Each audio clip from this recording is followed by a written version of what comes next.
Vamos falar de beleza, né? Aqui a gente já falou do escudo mais bonito, deu resultado. Então vamos tentar falar de coisas bonitinhas também, para ver se dá resultado. Façam a parte de vocês.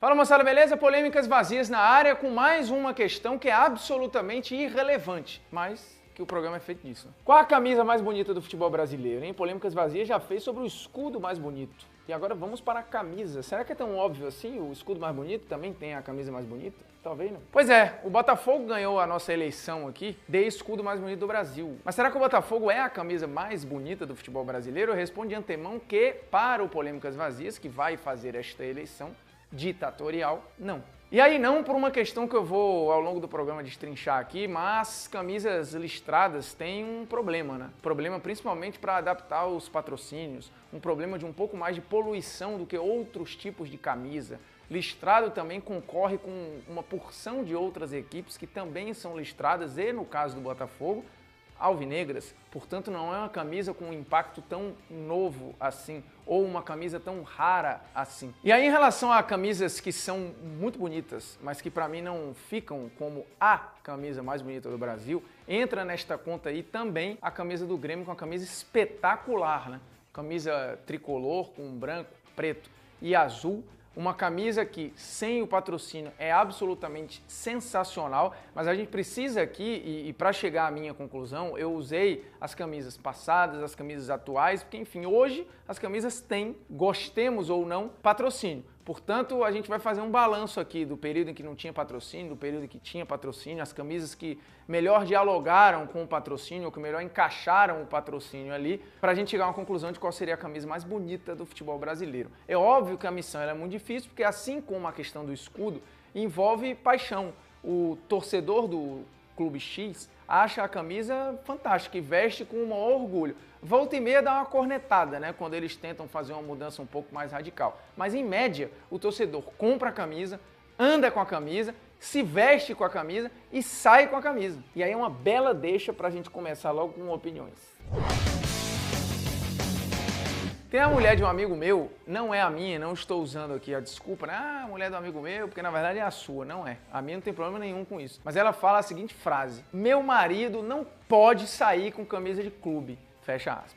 E aí, aproveitando o gancho, eu tenho vários amigos que também acham que você não pode sair para o shopping com camisa de clube, que camisa de clube não é para você passear. Ou, por exemplo, não é para ir para night. É para ir para qualquer lugar. Até porque, meu chapa, a camisa custa mais de 200 conto em média. É 180, 190 reais. Coisa que camisa de grife muitas vezes não tem. Então, quando é camisa do seu clube ou camisa de time internacional, não tem problema nenhum você sair para onde quer que seja. Pode ser para o bar, pode ser para a praia, pode ser para qualquer lugar. O que importa é, se a camisa for bonita, se você estiver se sentindo bem, seja feliz e vá.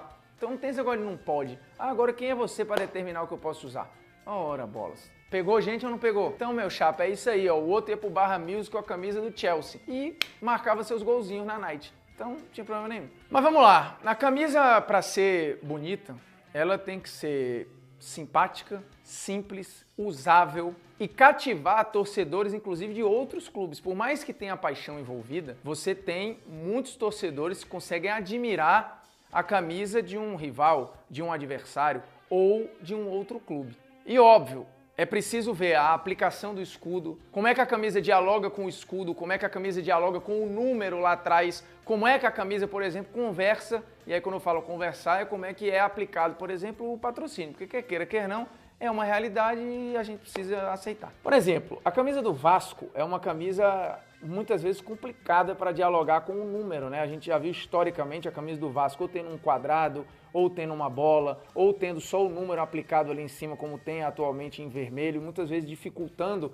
a visualização. Então sim, isso acaba influenciando. A conversa da camisa do Vasco, da Ponte Preta, por exemplo, do River Plate, que é uma camisa muito bonita também, essa conversa com o número acaba muitas vezes atrapalhando um pouquinho a beleza da camisa. Isso sem contar que a faixa em diagonal dificulta também muitas vezes a questão do patrocínio, né? E aí, como a faixa é o grande elemento da camisa, você vai ter várias outras camisas também com essa faixa, né? Como o Raio Vallecano tem, como o River Plate tem, como a Ponte Preta tem. Então, assim, ela não é uma camisa impactante de uma maneira unitária, né? Tipo assim, é só essa camisa. E também o fato de ser única não quer dizer beleza, né? Porque a camisa da Croácia, por exemplo, é horrorosa. Ela é única, mas ela é muito feia. Parece uma toalha de pizzaria.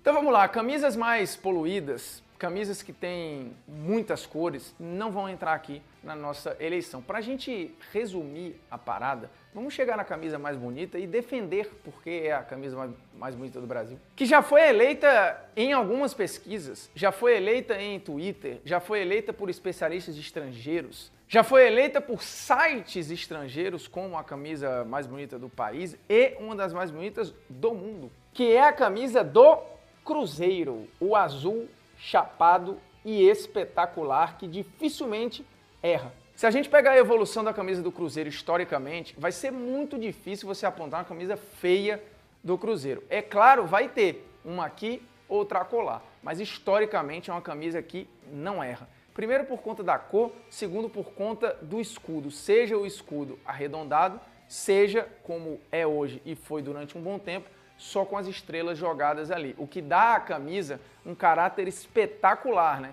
E único, porque no futebol brasileiro, ela é a única que joga só aquele elemento ali e pronto. Você vai ver, o Botafogo tem só a estrela, beleza, tem só a estrela no escudo, é o escudo do Botafogo que está ali. No caso do Cruzeiro não, o Cruzeiro tirou as estrelas do escudo e aplicou na camisa, fora do escudo, um negócio que é espetacular. E, historicamente, repito, a camisa do Cruzeiro dificilmente errou. O Twitter, inclusive, fez uma pesquisa recente sobre a camisa mais bonita do Brasil e deu Cruzeiro, numa enquete que teve mais de 400 mil votos, então a amostragem ali é interessante. E deu a camisa do Cruzeiro. O Marca de Gol, que é um site gringo, fez a camisa mais bonita da América do Sul e criou uma hashtag chamada Libertadores de Camisetas. E na final, o Cruzeiro ganhou do Peñarol. Foi num esquema mata-mata, as equipes foram jogando umas contra as outras, os torcedores e os adeptos, os admiradores foram votando e no final deu Cruzeiro e Peñarol e bateu o Cruzeiro. Em 2015, o Globoesporte.com fez uma enquete com estrangeiros para ver qual a percepção esses estrangeiros tinham, e aí o olhar menos poluído, né, das camisas de clubes brasileiros, e deu Cruzeiro com quase 100 pontos no critério lá elaborado pelo Globoesporte.com. E aí a gente tá falando de uma camisa atual, mas uma camisa que nos anos 60 e 70 marcou muitas conquistas do clube e que virou ali a talvez grande camisa do futebol brasileiro, no sentido de beleza. Naquele período que o Cruzeiro tinha a camisa toda azul, a camisa só com as estrelas e com o número perfeitamente aplicado ali, uma camisa que, como a gente falou agora há pouco, poderia sem problema nenhum ir para um casamento com ela. Não, brincadeira, mas daria para ir para qualquer lugar. E aí lembremos que o Cruzeiro passou por uma mudança radical, tanto no seu nome quanto na sua identidade visual, né? O Cruzeiro era verde, tinha verde e amarelo, era chamado de Palestra. Só que, lembremos aí, que em 1942, um decreto do governo proibiu que no Brasil você tivesse símbolos que de alguma maneira tivessem ligados às nações inimigas do país. E a Itália era uma nação inimiga do Brasil que estava no outro eixo, né? Junto com os Estados Unidos, Inglaterra e etc. A Itália fazia parte do outro lado da guerra, estava ali com o Japão, a Alemanha, etc. Portanto, o decreto extinguiu todo e qualquer símbolo que fizesse menção a essas nações inimigas. E o símbolo do Cruzeiro, o nome do Cruzeiro, fazia menção a isso. E aí foi limado. Bem, então já que estava proibido de usar o nome Palestra Itália e aquelas cores, o então presidente do Cruzeiro, o Ciro Poni, disse que o clube passaria a se chamar Ipiranga. Por quê? Porque era uma alusão à independência do Brasil.